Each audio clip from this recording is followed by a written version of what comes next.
Yo, what's going on, everybody? How's it hanging? How's it happening? You guys know who this is. This is Kevin from the Chord Progression Podcast. The podcast bringing the best emerging rock and metal bands in the scene today to the best rock and metal fans out there. For you guys to say, hey, I like this band now. And I got bragging rights. I knew them before you guys got into them. Ha, look at that. Yeah. Also bringing you the best bands in the scene as well to hear their stories and be like, I never knew that about them. That's so cool. Welcome to the show, everybody. We have a great one for you today. We're not even talking about to a band. We're talking to someone who is bringing more and more attention to local artists and emerging artists all across the world on his platform, Local Band Smokeout. We have BG here to talk all about everything when it comes to music, discovering bands, and what he does. But before we jump into that, I want to thank our support for this podcast, and our sponsor is Phoenix Fitness. So you guys know I love going to concerts. I love moshing no matter what. And I got to stay mosh pit fit. So how do I stay mosh pit fit? I have to continue to go to the gym a lot. I end up doing a lot of cardio. I lift a lot of weights. I am constantly working on myself for my fitness goals so I can get in those mosh pits. I can start from the opening band. I can go into the last band, and I can constantly keep it up every step of the way. So that's what I call mosh pit fit. But I do need to make sure that I'm preparing right and recovering right so I can achieve those fitness goals, because come on, the last thing you want to do is get 3 or 4 songs into it and then just be like, tapping out, man, I don't want to go. And then your favorite song comes on from that band and you can't go crazy in the pit. You want to be like me, you want to be mosh pit fit. Got to prepare and recover right too after working out. And that's where Phoenix Fitness comes in. They have many different products and supplements for you to help achieve your fitness goals. And they have a couple of different ways you can do it. They have different pre-workouts, both stim and stim-free. I personally use their stim-free stuff because you guys know I have all this energy. I don't need any more caffeine. They also have different B-cell recovery compounds help you absorb nutrients post-workout. Creatine help you build muscle. Different types of protein, whey protein, collagen protein, plant-based protein. I use their chocolate malt whey because, well, yeah, it's protein, baby. Different multivitamins, literally anything you need to achieve your fitness goals, Phoenix Fitness has for you, or to achieve your goal of getting mosh pit fit. So if you want to take part in that, please do. Our listeners and viewers get 20% off using the code CPP20 at fnxfit.com. Link description of the podcast. Thank you, Phoenix Fitness. Now to our feature presentation with BG of Local Band Smokeout. Are you guys ready? Let's go! Yeah. Well, ladies and boys and girls, listeners of the Chord Progression Podcast. If you want to find a fantastic place and a fantastic way to get to know even more of the best bands, not only in the rock metal scene, but anywhere around, there's a place where you can go every single week to enjoy some videos, enjoy some reactions, and get to know more about them thanks to this guy right here. He is the creator of Local Band Smokeout, and honestly, I can't wait to talk to him all about Local Band Smokeout and whatever else the music industry might come up with. So please welcome BG to the podcast. So BG, welcome to the Chord Progression Podcast. I appreciate you having me, sir. Thank you very much. I appreciate you being on. How has everything been going in your world, especially, we're into 2023 already. More bands are coming out with more new music all the time, especially now that we're past that January point where it's kind of the lull. How has everything been going on your end? Very good. Just busy. I try to shoot at least 6 or 7 YouTube videos every single day. As you mentioned about discovering bands, I actually do a Twitch show 5 times a week, 3.5 to 4 hours a day. It's any genre show, so people just feed me new bands and artists from all over the globe all the time, and it's a great place to discover and find new kick-ass bands. So 6 to 7 YouTube videos a day, and every single weekday, like a 3 to 4 hour streaming episode. Correct. Jesus Christ, how do you find the energy to do this stuff, man? I mean, I thought I had some crazy energy, but I might not even be close to what you got. It's it's not really work if you're having fun. And I have a blast doing it. And the live streams are completely different than the YouTube part. The YouTube part's like a for real, never have heard this song before. I may have heard the artist, but usually I've never heard that particular song. But the Twitch show, which is twitch.tv/local band smokeout, by the way, is kind of like a giant party the entire time. Like we spin a wheel, there's prizes, there's tortures, I eat weird stuff, but there's always a guest or a co-host with me so we can laugh, bounce back and forth off each other. And there's a lot of smoking and drinking involved, so it's not so much work on that part. Jeez, man, you're making it a full-on entertainment complex, because I remember when I first was starting to do like research on Local Band Smokeout so I can get ready for this episode, I ended up watching a couple of those live streams. I was just sitting there thinking, I now understand why so many people could easily get into this, because there's so much new music coming your way, but also just the banter that you and your co-host have back and forth, whoever your guest is at that they go back and forth, just is an absolute blast. So I can understand completely where that would come through. Hell yeah, I appreciate it. Thank you. It is a lot of fun. Like I said, it's not work if you're having fun, and it's all laughs and a little bit of madness and craziness at the same time. I was a little disappointed I had to miss out on this one, but it was one I was really hoping to catch, was when you had Benny from Avoid on the show, because Benny is by far one of the funniest people I've ever met and had a chance to talk to in my entire life. Yeah, I remember when he joined, he was like, "What's up, guys?" Blah, blah, blah. Like he came right out of the gate with like just awesome energy. He was a lot of fun to chat with. That was one that we'd actually been working on setting up for a while. The band wanted to do it, but sometimes you have to like jump management hurdles, and we had to jump some hurdles with that one to finally get them to clear off on it. Because I guess a lot of people are shied away from the show because of the smoke out aspect of it. Which, to be honest with you, over the last like 8 or 9 years, it's still a very weed friendly show. But if you go back and watch like Reaction 1 versus Reaction 4800, it's kind of gotten away from the weed aspect. I know you can see all the leaves in the background and stuff, but some people don't like that. So to have the ability to have some bigger artists that like example, like someone from Korea or somebody we had recently was Rolling Quartz. It's very illegal over there. So we, even though like they were on, I was told ahead of time, like I can't even mention anything about that because it's very illegal in their country. So you kind of have to play by the rules sometimes and go around the norms, I guess you'd say, for certain artists. See, I can understand that too, just because you're dealing with different countries, you're dealing with different bands, you're dealing with different, political systems at the exact same time as well. So you never know exactly what you're going to have to get into at that point, especially with, the smokeout aspect being a major part of it. Even like you said, as it's dwindled down a little bit as time has gone on, it's still prominently featured. And there's still always going to be this stigma around it over the next at least, probably 10, 20 years, especially even still here in America, where there's still going to be reservation about it from some people. However, especially when you're thinking about it from a creative sense or a musical aspect, using rock and metal as the example, how many bands talk about it? How many bands use it? I mean, it's all over the place to the point where it's just kind of commonplace now. It's like it's like on the same level as drinking, basically. Definitely. There's some bands that come on and want to get down and rip a joint, spark up a blunt, whatever. But it's not for everyone, and I get that. So we just kind of cater to the guests that day. And even like for someone like myself, because I mean I'm from Wisconsin, so of course I'm going to be all down to drink beer and whatnot. Weed necessarily isn't my thing, but even watching some of the episodes that I've watched, especially some of the Twitch streaming as well, that aspect isn't overwhelming to someone who isn't as into it or is kind of more passive about it. So when you're able to watch that, especially the focus on music, the focus is entirely there where you're not missing out on any of it. Right. I agree with everything you said. So we kind of keep the focus being the music. That's just like a little bonus that occasionally happens. And when I leave it to the wheel for when that happens. So I'm not just like ripping joints the entire time. It's because, again, it's not for everyone. You said you're from Wisconsin. Are you a Packers fan? I'm not actually. Excellent, because I'm a Vikings fan, and we would be off to a rough start right away. Wait. You're a Vikings fan? I am a Vikings fan. How? It's kind of an odd story, but I'm from Florida originally, and when I was young, my dad was like, "Oh, you got to pick your teams when you're young."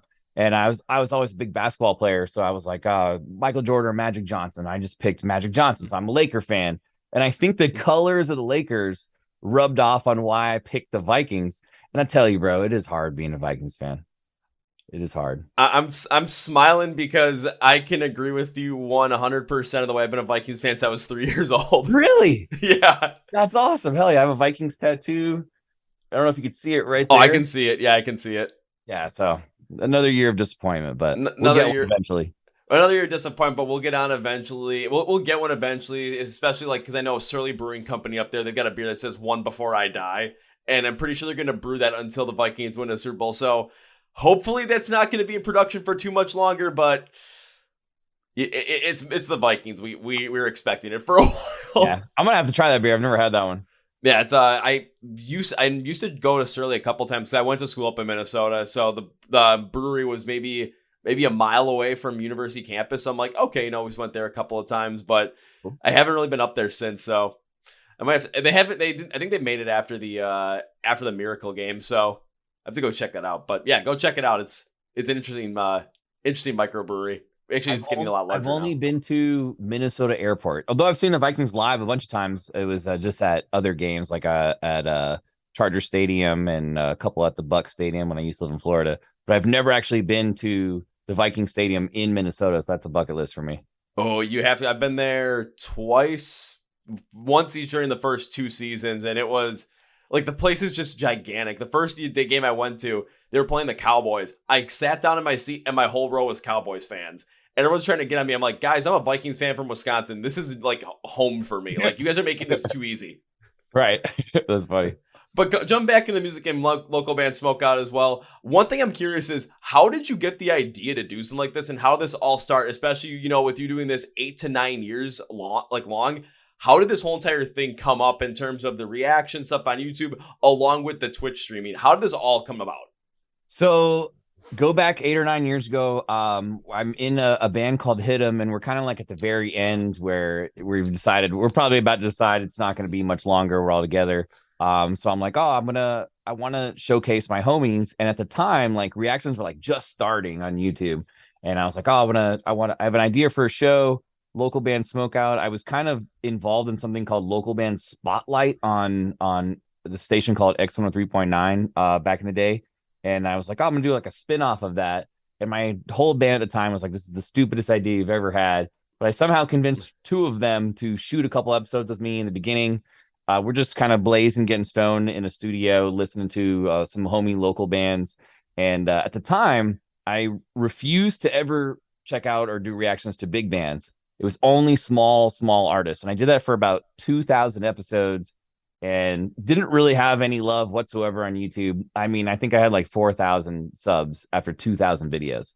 So it was like I was getting like no love at all. So I was talking to somebody and they were like, bro, you should have like 20,000 subs by now. What you need to do is you have to do a couple of big artist reactions because no one is looking for these small bands. But my job at the time, I thought, was to get people to find these small bands. So I eventually took his advice after about 2,000 something. And literally within like a week, the numbers are flying. And he was like, don't steer away from what you started. Keep focusing on local talent, but you'll get more eyes on those local talent if you do a couple of big bands as far as reactions go. So I kind of juggle, I don't know, 50-50 right now as far as big bands and small bands to keep the numbers going up, but also it rolls over to the garage bands that need the love because now there's some people actually watching and subs. And then regarding Twitch, we actually started on Facebook probably like 2.5 years ago for the live streams. I didn't even do the live streams for a long time, but after about 100 blocks on Facebook of just like shutting the stream down because of DMCA copyrights and all that stuff, everyone's like, you got to do this on Twitch. Twitch doesn't care anything about like copyright stuff. They'll just mute it like later when the show's over. And I was like, oh, that's exactly what we need because we were tired of like the stream getting cut. And we would just start another one 10 seconds later, but you lose all your viewers and, it just kind of start the stream over again.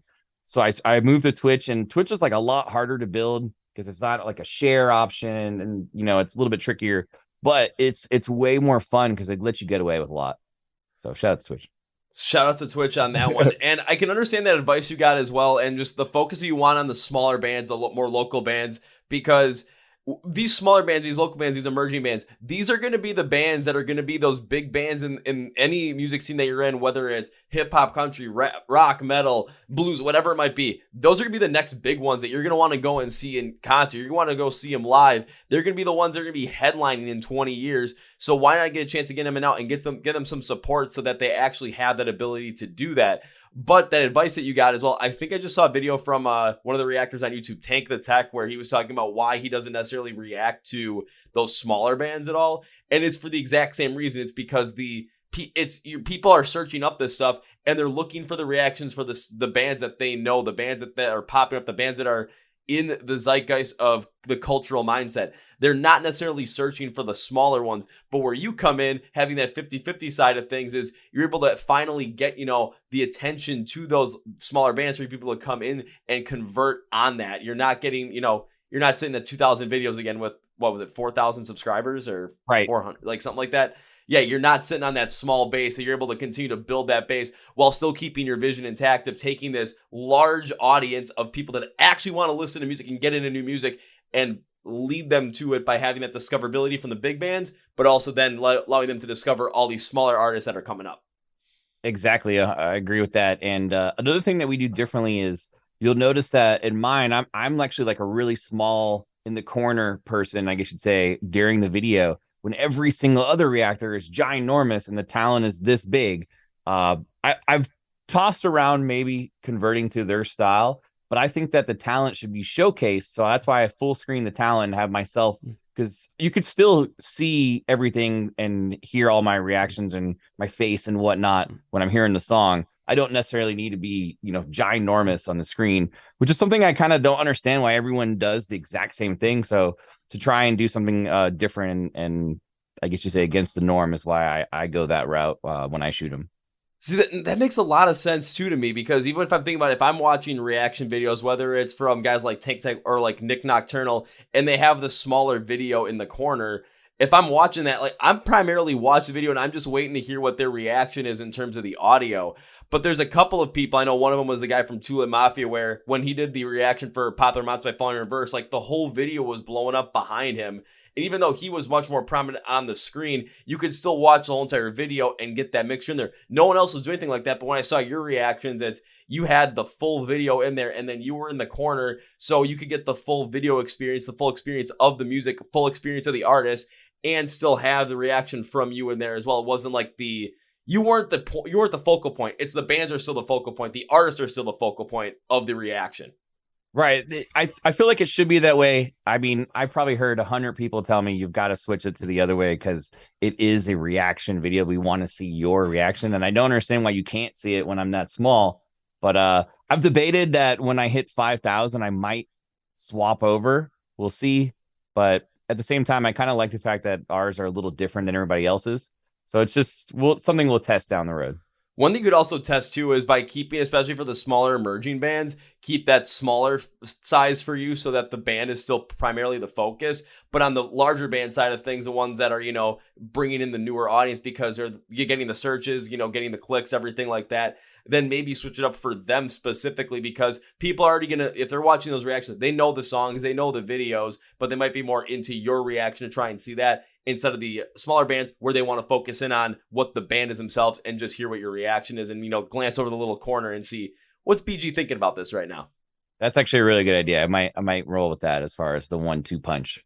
If you roll with it, please do. And just, I hope it works out for the best, because the more we can get eyes on, the emerging and the local bands and help people succeed in music, because music is absolutely fantastic, the better.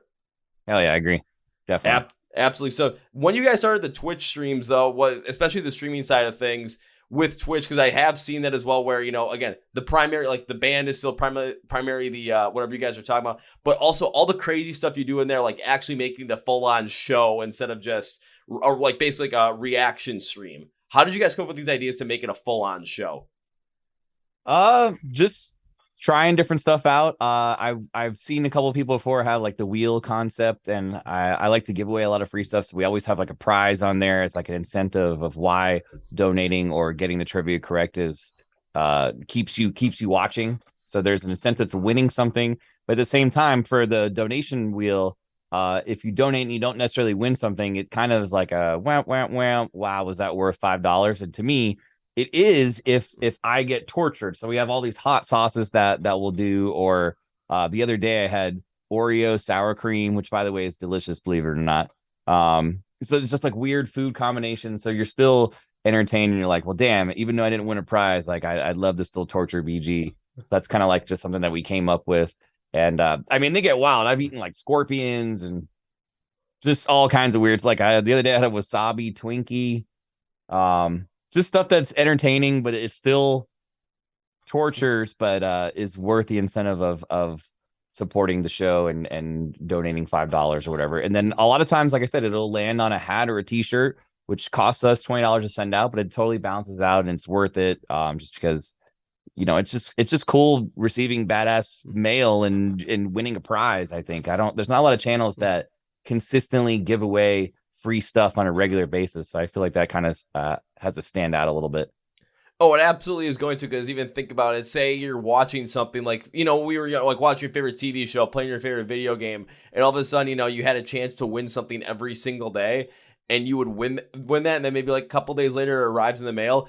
If you're younger or any point, how psyched are you at that point to see that package come in the mail? You're like a little kid on Christmas. It's just like, yeah! And now there's this emotional attachment of positivity between what you had received, like, the fact that you won this prize, but also between whatever you're watching at that point, whatever you're playing at that point. So there's that emotional connection that's going to be positive between people that are on the stream and you guys as well. So people are going to end up wanting to support you even more. People are going to want to talk about it even more. And when they bring it up to their friends or bring it up to their family, anyone that they want to, support with, they're going to bring it up in a positive light where it's like, oh, shoot, maybe I should try out this local band smokeout stuff. Let me try out and like see what one of their streams is like. Let me watch some of their YouTube videos. Let's just see what happens.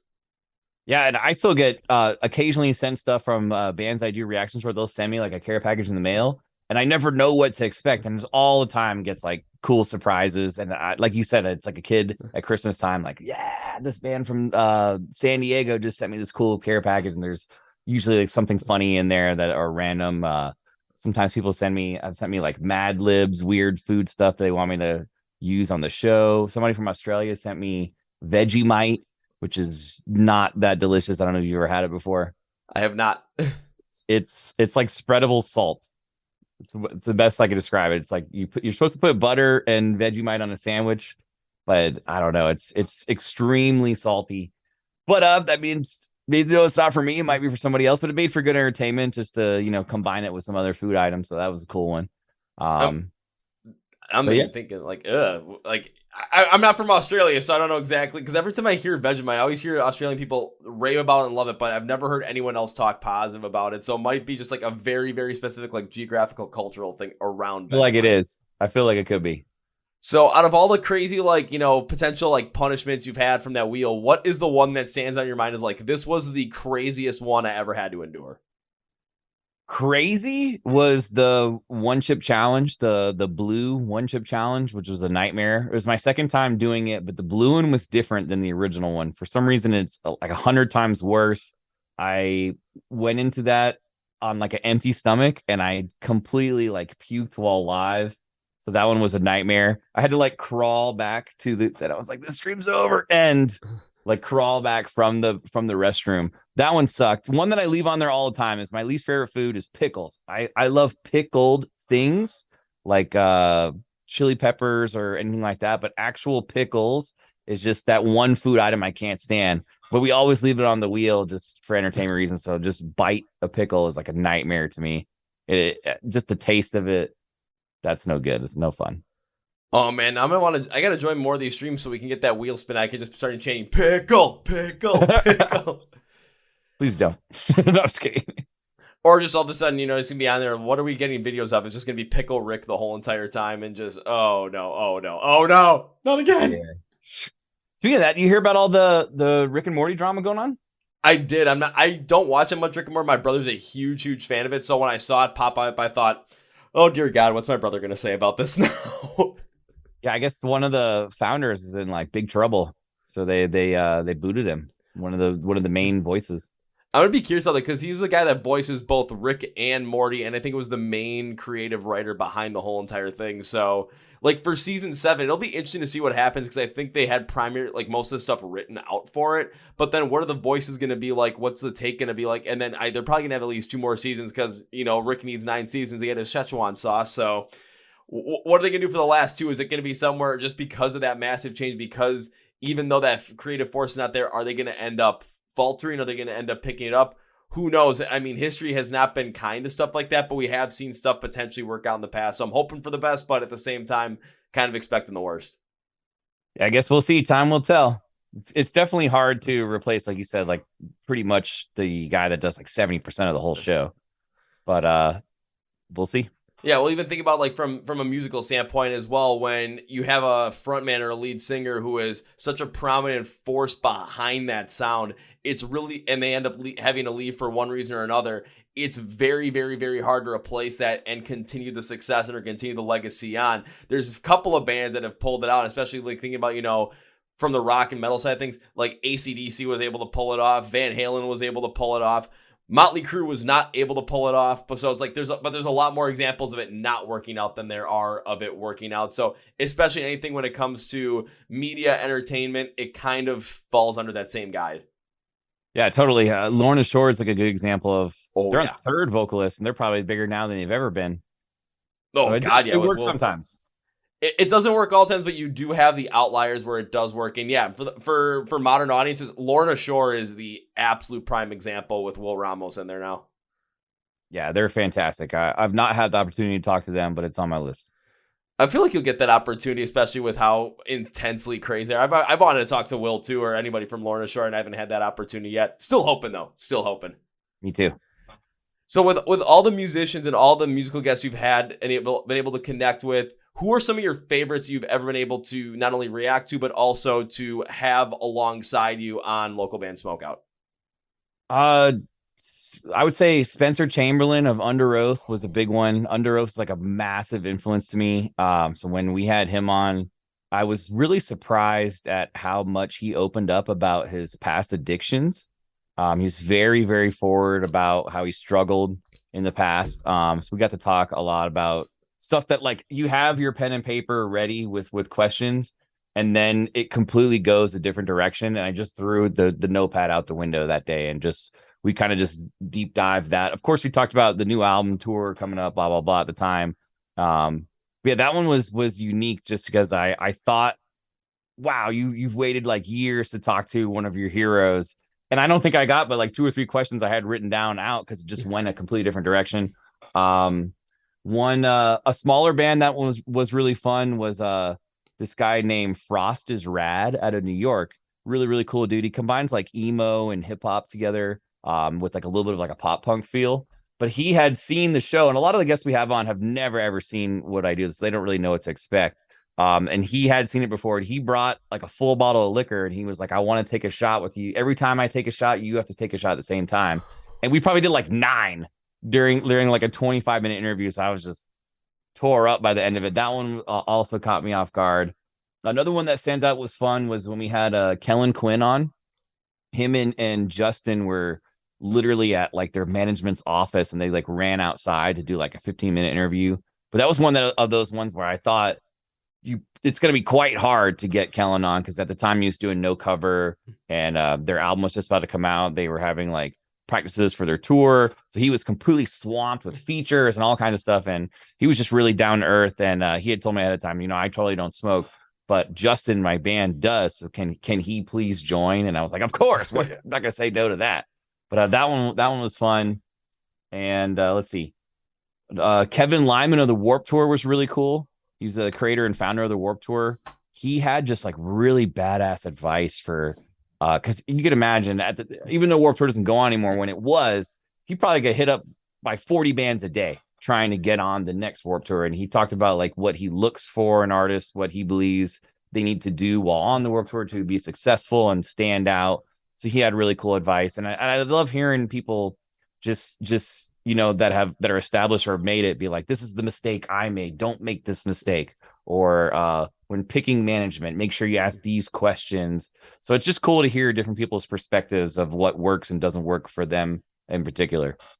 Now I really want to go back and I want to watch that interview you did with Kevin, of like, just because that whole entire idea about, seeing his perspective on things, especially with how big and how prominent Warped Tour was and how it's still such a positive thing, especially in the rock and metal scene, in terms of people still talk about it. I mean, you talk about all these different festivals, I still hear people talk about, can we get something like Warped Tour to come back? Can we get something like that again? I constantly hearing people still talk about their stories from Warped Tour, whether it's we were on it at this time and this is what happened, or we snuck on a Warped Tour for like 10 days and we somehow still got to play for 10 straight days. They're like, you guys played one day and the fans liked you, so keep coming back and just keep having a good time with it. So I want to go back and check that one out. And even from your perspective as well, you're learning a lot more from these people and being able to take that opportunity to create, positive connections, not only for, bands that people might not know, but bands that people do know. From your questions with Spencer Chamberlain, him opening up about his addiction, it's just something that people are going to be able to go to and not only get more into Local Band Smokeout as well to see, oh my God, I can't believe I get this type of content from you guys, but they can connect more with some of their favorite bands, especially Under Oath and everything they've gone through, because now you get a little bit more of that inside feel to it. You get that more emotional attachment. You're like, oh my God, I see where this song might have come, or I see where this song might have come from. It just creates such a positive outlook on it that's really hard to get past. Yeah, and I love doing them live. Like we constantly ask, can you do them on at a certain time or on a weekend day? And I choose not to do that because we take a lot of fan questions, and it's just more interactive if they have an opportunity to finally ask like a Kellen Quinn a question that normally he may never see or have you. So I try to take like one or two fan questions in interview, and that's why we do them completely live, just because if something goes wrong, it goes wrong in front of you. Or if something goes right, then, it goes right in front of you guys. So it's completely just raw and real right then and there.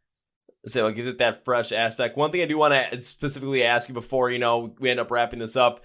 Actually, maybe more like two things. First thing is, because you talked about, we're talking with Kevin from Warped Tour and seeing all the, the things that he had been thinking about, all the advice that he had, especially when it comes to your position, working with so many artists and being able to react to so many artists and bring so many new artists to light for people.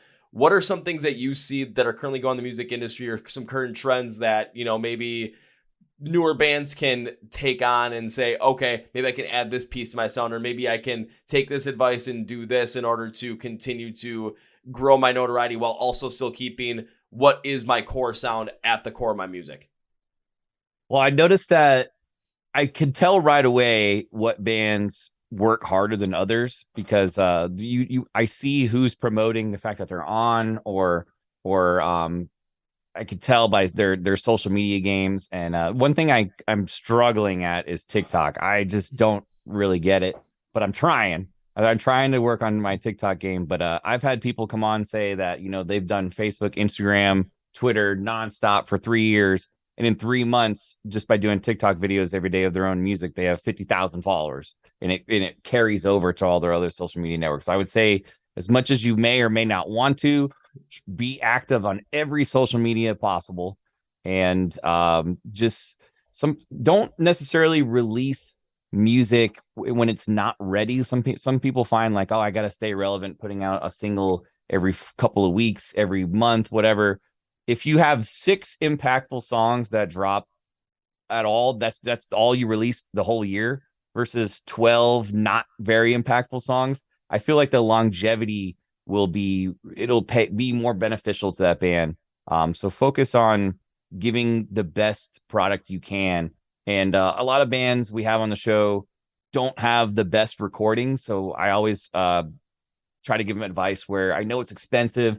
Just pay the $1,000 and get one badass recording out of it from a legit producer. It'll do wonders versus all your other tracks that kind of have like a demo-y feel and vibe. And those might be fantastic songs, but it just doesn't compete sound-wise with everyone else that is paying for those recordings. So it's worth it to at least attempt it once or twice and see if it works in your favor or not. So focus on songwriting, good recordings, and then you can't just put a song or a single out and just hope that it blows up. You have to be promoting it. That's where all the social media games come in. And I almost feel like at that point, oversaturate us. Even if you're posting 2 or 3 times a day about it, I might miss all 3 of those posts, but because you did it 2 or 3 days in a row, I might catch the third one and be like, wow, how did I miss this? Let me check it out, blah, blah, blah. So just keep going at it, and just getting the word of mouth out there. And that applies to like everyone in the band. Don't have one person in the band that primarily is like in charge of that. Maybe for the band page, yes, but from your individual personal pages, still have everyone in the band promoting as much as they can. And it tends to work as far as the numbers go.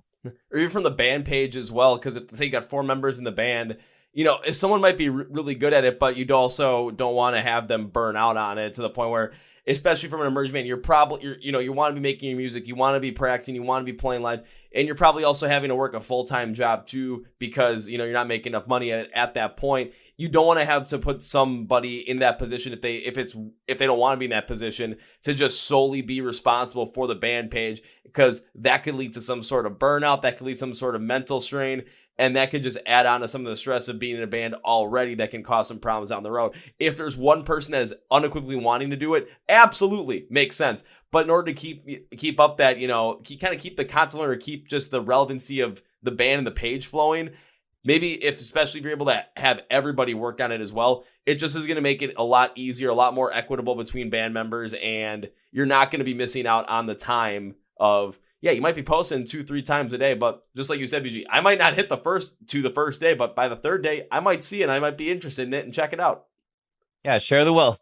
Let your other members get involved. But if one person, like you said, is completely dedicated and you're noticing impact from his post, great, keep rolling with it. Absolutely. One more thing before we go, though. So you've had a lot of great interviews, because I've even taken a look at some of them. Like, I've had a lot of these on myself. I'm like, I'm taking a look. Oh, you interviewed Zana before. I'm like, she was fucking awesome to have on the podcast. You've interviewed guys from Rain City Drive, The Ladies of Conquer Divide, October Ends, Saving Vice, Outline and Color, Hollow Front. I'm like, oh my God, I love all these bands. So when it comes down to it, when it comes to having bands and artists on Local Band Smokeout, if you had like a wish list of either maybe your most, like the one you want the most all time, 3-5 people, however many, what are some of those artists and bands you've always wanted to have on that you wish you could have on? Not that you wish you could have them on yet, but that you will have on at some point. That's like, I'll give you 4 in order. All right, let's do it. And believe it or not, this first one I'm going to say, everyone laughs. Everyone in my family laughs. They're like, you'd never, ever get him on. Paul McCartney is my holy grail. Now, I've actually contacted his management. I've never heard back. Email, tweeting, DMing, everything. But I believe someday it will happen. That would be, I don't even know what I would do. I would probably pay promote the fact that he's on, like as far as like Facebook ads or Instagram ads. That one is my holy grail. It's hopefully someday. Number 2 is Spencer Sotelo of Periphery. I cannot get him to read a message, anything. I've had people that know the band try and work on it. It's extremely, and they have an album coming out, so I feel like now's the time when he would be interested in doing it. So that would be number 2. Number 3 would be Mike Shinoda of Linkin Park. I'd love to not only discuss Chester and Linkin Park's legacy. I forever don't understand why there wasn't a Reanimation 2. So that's like one of the questions I want to ask him, why that never came out. And the 4th one would be Jason Butler formerly of Let Live, but now of Fever 333, just because he's just absolutely crazy and probably the most entertaining live frontman I've ever seen.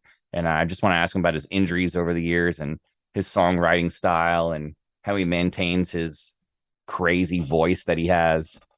So those are probably my 4 in order right there. Oh my God. I'm even thinking about that too. I mean, just going to go from bottom to top now. Jason Al Butler, absolute maniac when it comes to stage performance. The one time I got to see him, of course, they came out like in the jumpsuit kind of stuff. By the time the show was over, he was in like neon green underwear, and that was it. Just still rolling around on stage. Basically made Slipknot's live show look like that they need a little more energy to compete. So that'd be nuts. And then being able to pick Mike Shinoda's brain from your standpoint as well. Oh my God, how many people would just get into that? But not only that, just your mindset around there would be just flowing through it. I mean, you can see the passion there. Periphery, I'm trying to get him on too because of the album. So I feel your pain on this one. I feel your pain. It's definitely not easy. But Paul McCartney, I mean, that is a huge goal to undertake to try and get him on the show. But take a look at everything you've already done so far. I mean, it could only be a matter of time. You've had Spencer Chamberlain on at some point. You've had Kevin Lemon from Warped Tour on. I mean, it just is continuing to grow to the point where you never know. It could easily happen out of nowhere. You might get to a point where all of a sudden enough, social media campaign gets behind it, enough attention gets put behind it, and the wheels just keep turning to the point where their management and Paul McCartney himself can no longer ignore it. I mean, I sure hope so. I feel like it'd be fascinating to hear how the music, like from his perspective, how the music industry has changed so much from when he was playing dive bars and the Beatles got signed versus how he thinks a band should go about trying to get a label's attention now, and how social media has completely changed everything. How the Beatles used to get stoned every day all the time, so it would work into the smoking aspect. I'm sure he doesn't partake in that anymore, but I think he'd be open to talking about cannabis a little bit. So just a lot of different angles, and plus it's Sir Paul McCartney, like it's the god right there. That'd be the one where all of a sudden, yeah, I know you said paid promotion on it. The point where you just start that stream up, have Paul McCartney on there, and just start to see all the questions come in, all the views come in, all the attention come in, and next thing you know, the Local Band Smokeout may end up breaking Twitch. You never know, especially if all of a sudden everyone's just like, "Oh my god, we have to listen to what Paul McCartney has to say about this shit." Wait, he's talking about the Beatles. He's talking about cannabis. He's talking about what he thinks bands should do today from his perspective. Watch. It's a must watch. Oh, it would definitely be a must watch, and I hope you do get it at some point. Hopefully in the next year or two as well, because when I heard, maybe some family and friends laugh at that one, I was thinking, I hope it's as big as I think it's going to be. And when you said Paul McCartney, I'm like, this is bigger than I thought it was going to be. Who did you think I was going to say? I honestly, my first thought was who came up with third, Mike Shinoda. I thought you were going to say Shinoda. I'm like, now that, I don't know why people would be laughing about that, but that is just gigantic to the point where, especially since Chester's passing, Linkin Park hasn't really been active, but their influence is still all over the music world. So it would make a lot of sense to be able to potentially, get him on, but people be like, I'm not sure if you'll be able to. Paul McCartney just took it to a whole different level. New stratosphere right there. Yeah, and Shinoda doesn't really do a lot of interviews since Chester's passing. Like I can only think of like one or two, and I don't even think they were video. They were just like a magazine style interview. But I feel like now more than ever, we need that reanimation too. There's still. Were you familiar with the first one? Yeah. Where they, took all the vocal stems and kind of just like rearranged all the original tracks, all the features. I feel like that could totally be done now. And would technically be a new Linkin Park album. I don't know. I feel like that they may have something in the works. I've never told anybody this. I have a couple connections at the Whiskey A Go-Go, and about a year and a half ago, somebody hit me up and they were like, Linkin Park is here filming something. And it was like exclusivity. They had to sign stuff to even be in the, these are people that work there. And to this day, I have no idea what that was. I don't think they've released whatever they were filming there, but they're working on something. I'm gonna be curious to see what happens. I think I just saw something too where it was like there's something weird going on with Linkin Park's website, and like just some weird like access denied countdown thing that was going on there. So maybe that's coming out now. I don't know. We'll see what happens. I hope so. I'm excited. I hope so. Well, BG, as we bring this podcast to conclusion, one thing I always like to do is give my guests, which is you in this chance to give a chance for you to say whatever you want to say, plug whatever you want to plug, promote whatever you promote at the end of the podcast. So, BG, the floor is yours. I appreciate you having me on here. Thank you very much. I'm at Local Band Smokeout on just about anything. Twitter is Local Band BG. Twitch is twitch.tv/Local Band Smokeout. And I'm there 5 times a week, 3.5 to 4 hours a day. Monday through Friday, 3:50 to 7:20 p.m. Pacific time. We always have guest prizes, trivia, punishments. We take requests, any genre. Just stop in, drop a request in the queue, and we'll spin it. And that's kind of how we discover half the new artists we do, is because of you guys stopping by and being like, you have to hear this. You got to hear this, BG. This one's crazy. You'll never expect this combination of artists together. And then regarding the YouTube reactions, which is just search Local Band Smokeout on YouTube, it should pop right up. Those are kind of just complete random. I just pick stuff the night before, make all the thumbnails, drop them the next day, and it's just like a cycle of never stopping, always hustling, always working.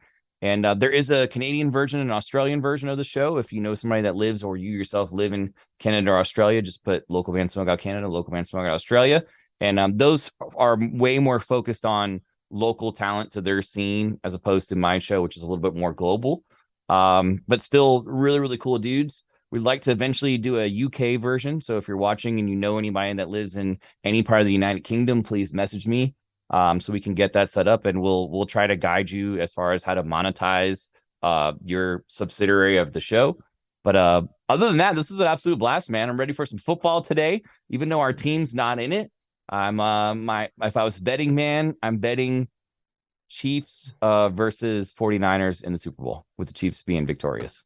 Well, when the episode comes out, we'll see how well we did, because I'm betting Bengals 49ers on this one. I think with Mahomes with the ankle injury from the week beforehand, and with the way the Bengals handled Buffalo, I feel like there's just that chip on their shoulder, and they're just going to end up coming through and pulling it off again like they did the previous year.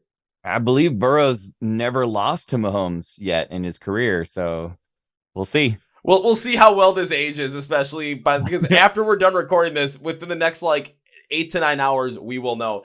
But now it's time for me to send this Now it's time for me to this podcast with 3 things. So first things first, when it comes to Local Band Smokeout, when it comes to connecting them online in terms of if I'm on all the social media platforms, when it comes to being able to watch those Twitch streams every single weeknight, and when it comes to being able to watch all those YouTube videos, you're going to be able to search them up, everything like BG just said. Or what you can do is go to the description of the podcast where it says find Local Band Smokeout online. There'll be links for everything and labels. So all you have to do is click the link and go there. I'm doing all the heavy lifting for you. All you got to do is click and take it from there.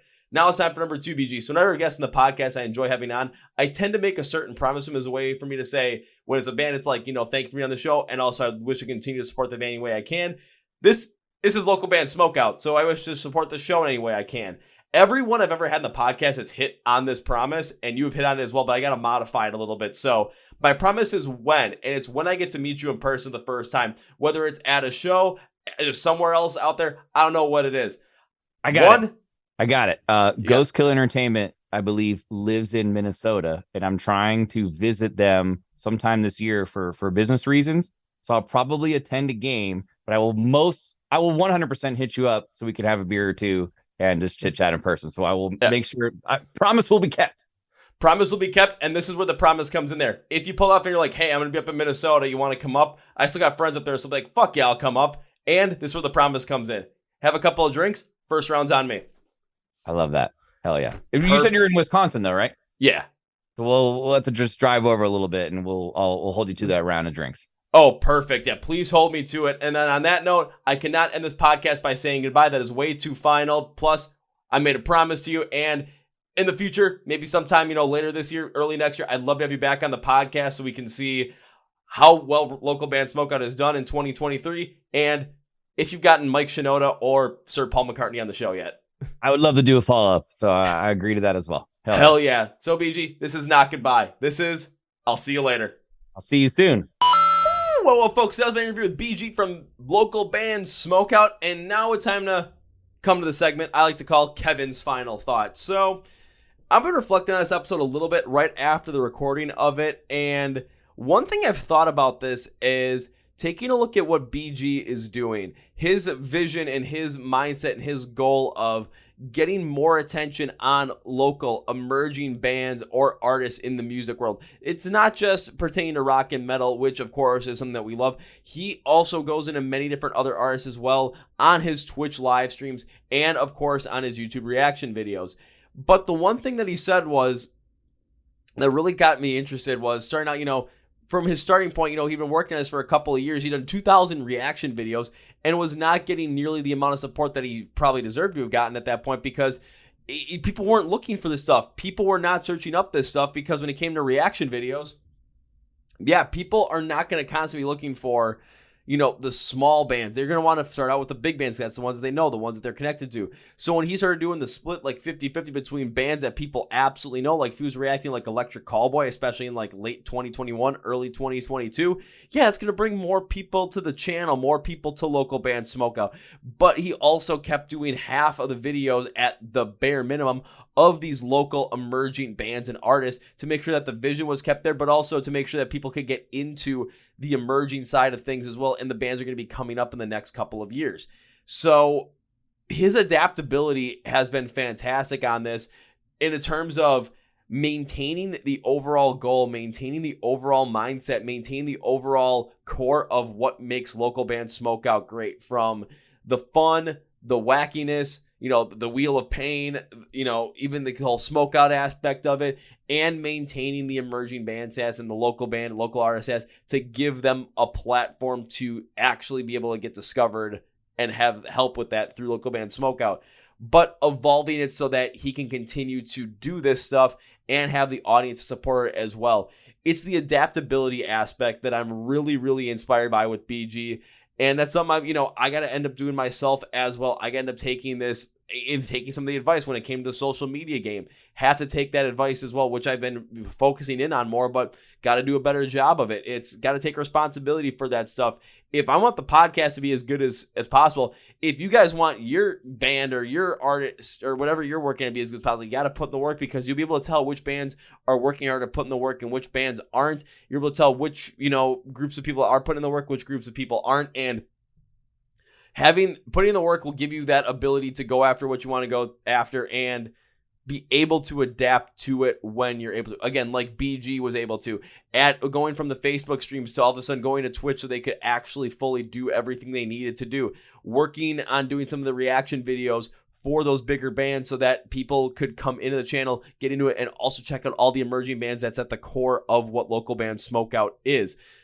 On top of that, just all the fun that they have on there to bring people in to make it an immersive experience. And when I was thinking about it too, when it comes to that, when it comes to just what they offer, think about it as a band as well. What do you offer that better than anybody else does? I was watching Local Band Smokeout, and it's a shit ton of fun, and you get to discover new bands as well from all different walks of life. They're fantastic at it, and when it comes to the Twitch side of things, no one's really doing it better. So it makes sense. Essentially, it's inspiring to see. So this one was a lot of fun, and I'm really glad we got to watch it for the adaptability aspect of adapting so that you can continue to grow that audience, but keeping the main goal and the core of what that passion about the project is at the center of it. When it comes to Local Band Smokeout, go to the description of the podcast where it says find Local Band Smokeout online. You'll find links for everything for their social media accounts, where you can watch the reaction videos from BG on YouTube, and where you can join their Twitch streams every single weekday starting at 4:20 p.m. Pacific time. Yep, I said it.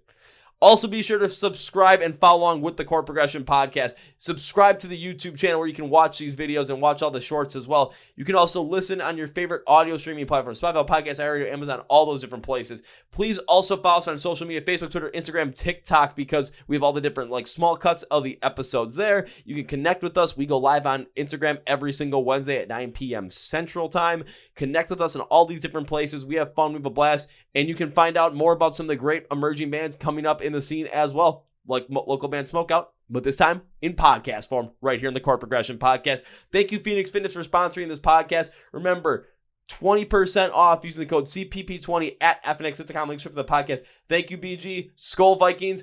And I'll get the first round when we have that beer sometime later this year. So on that note, that's going to be for me today. Thank you for watching, listening to the Chord Progression podcast. My name is Kevin, and you guys know how I end every single one. That was a big, healthy, and hearty see ya!